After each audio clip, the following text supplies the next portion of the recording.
इसीलिए कह रहा हूं कि अब तुम अकेले हो, याद रखो। अगर आज भी तुम अपने दिलो दिमाग में सोच रहे होगे कि शायद कोई मेरी मदद को आएगा, नहीं, तुम्हारी अब कोई मदद को आने वाला नहीं है। तुम्हारी मदद हमेशा अल्लाह करता था और अल्लाह ही करेगा इंशाअल्लाह ताला। अल्लाह की जात हमारे लिए काफी है। इसीलिए मैं कह रहा हूं कि तुम अब अकेले हो। मेरी इस बात को याद रखो। मैं तुमको डराने के लिए नहीं कह रहा हूं, मैं तुम्हारे दिलों से खौफ को निकालने के लिए कह रहा हूं। मैं इसलिए नहीं कह रहा हूं कि तुम अकेले हो, मैं तुमको याद दिलाना चाह रहा हूं कि तुम दुनिया में अकेले आए और अकेले जाओगे इंशाअल्लाह ताला, मगर हम अकेले नहीं हैं। अगर तुम इख्तिदार की कुर्सियों पर बैठने वालों से उम्मीद लगाकर बैठे हो कि शायद कोई मेरी मदद करेगा, तो अल्लाह कह रहा है कि मेरे बंदे, मैं तेरी शहरत से करीब हूं, तो मुझे पुकार। अल्लाह से अपने रिश्ते को मजबूत करो और याद रखो, हिंदुस्तान को हम छोड़कर नहीं जाएंगे इंशाअल्लाह ताला।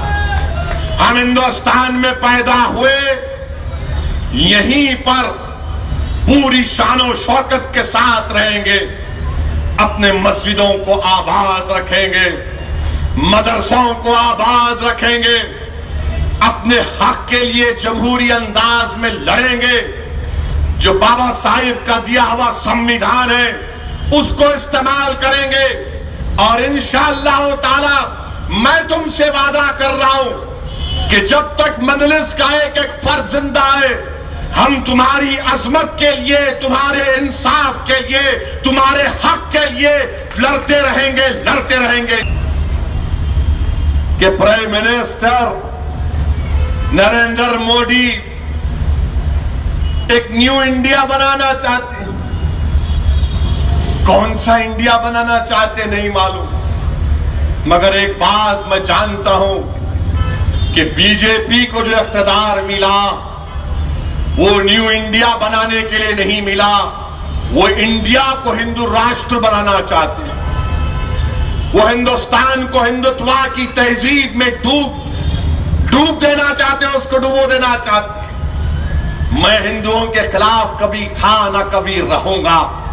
मेरी लड़ाई हिंदुत्व के खिलाफ है।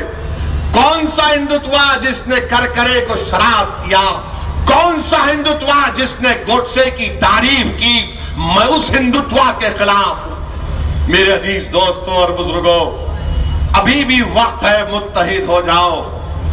अगर आप उम्मीद लगा कर बैठे हैं कि कोई सेकुलर पार्टी, ये कुछ नहीं होने वाला है। हिंदुस्तान के वजीर आजम राज्यसभा में तबरेज अंसारी की मौत पर कह दिए कि मुझे भी तकलीफ है, और साथ ही साथ हस्बे रिवायत मोदी ने कह दिया मगर झारखंड की जनता को बदनाम मत करो। आज से 3-4 महीने के बाद जब झारखंड को नरेंद्र मोदी जाएंगे तो वहां पर जाकर कहेंगे, भाइयों बहनों, एक शेरवानी ओवैसी है जिसने झारखंड को बदनाम किया। मैं झारखंड की अस्मिता के नाम पर आपसे अपील कर रहा हूं बीजेपी को वोट दो। मोदी जाकर कहेंगे कि झारखंड के नाम को बदनाम कर दिया। वजीर आजम मोदी, झारखंड नहीं बल्कि पूरे विश्व में हिंदुस्तान बदनाम हो रहा है। आप हिंदुस्तान के वजीर आजम हैं, तबरेज अंसारी मुसलमान है तो आप उसके भी प्राइम मिनिस्टर हैं, और आपकी जिम्मेदारी है, क्योंकि जब से आपकी पार्टी पावर में आई है, मुसलमानों पर मॉब लिंचिंग के नाम पर हमको निशाना बनाया जा रहा। कभी गाय के नाम पर, कभी चोरी के नाम पर, कभी आतंकवादी के नाम पर, कभी दाढ़ी के नाम पर, कभी टोपी के नाम पर, कभी नारा नहीं लगाए जेएसआर का, कभी नारा नहीं लगाए वीएम का, तो मारो इसको। हिंदुस्तान के वजीर आजम, क्या आपसे एक बात हो पाएगी? क्या आप न्यूजीलैंड के प्राइम मिनिस्टर की तरह, क्या आप तबरेज अंसारी की बेवा को, हमारी बहन को अपने घर को बुलाकर उसके सर पर हाथ रखकर कहेंगे कि तू मेरी बेटी है, अब इंशाअल्लाह इसके बाद कोई वाकया नहीं होगा। क्या हिंदुस्तान के वजीर आजम कंपैशन दिखाएंगे? क्या हिंदुस्तान के वजीर आजम अपनी कॉन्स्टिट्यूशनल ड्यूटी को निभाने की बात करेंगे? नहीं करेंगे। वजीर आजम बोलेंगे इंडिया फर्स्ट, वजीर आजम बोलेंगे सबका विश्वास, सबका साथ। हिंदुस्तान के वजीर आजम सुनो, जो आप ट्रंप के इतने करीब हो गए, अमेरिका गए थे, अब फिर जाने वाले हैं सितंबर में मालूम हुआ। हम वजीर आजम से बोलेंगे जब सितंबर में जाएंगे तो ट्रंप से इतने गले मत मिलो आप। ऐसा लग रहा था कि पूरे रमजान और बकरीद के गले एक साथ मिल रहे हैं आप ट्रंप से। वो ट्रंप ने क्या किया?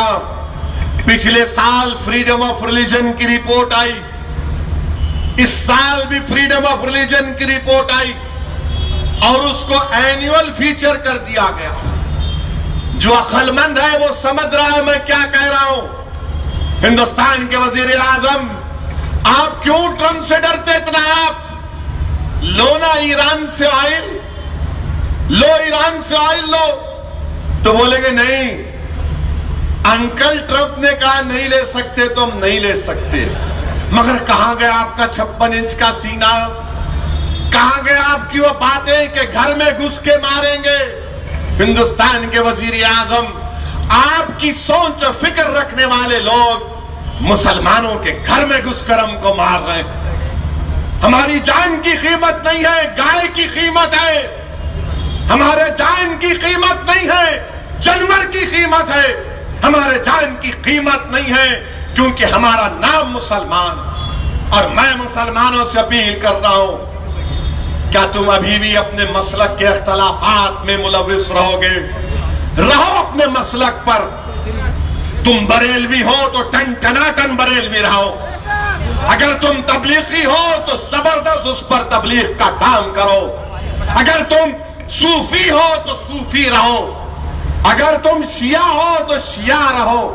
मगर एक मेरे सवाल का जवाब दो, जो मिल्लत को इन चीजों पर कमजोर कर रहे हैं। जब तबरेज को मारा गया तो उससे क्या पूछा गया? क्या तू देवबंदी है? क्या तू बरेलवी है? क्या तू सूफी है? क्या तू शिया है? क्या तू सुन्नी है? उससे सिर्फ यही पूछा गया कि क्या तू कटवा है या नहीं, बता दे। और हमारा मामला यह है कि हम इसी में मुलविस रहेंगे। अरे याद रखो, ये आग में हम जल रहे हैं। खुदा के लिए इन चीजों को छोड़ो, अपने मसलक पर जरूर रहो, मगर अपने इत्तेहाद को मजबूत करो।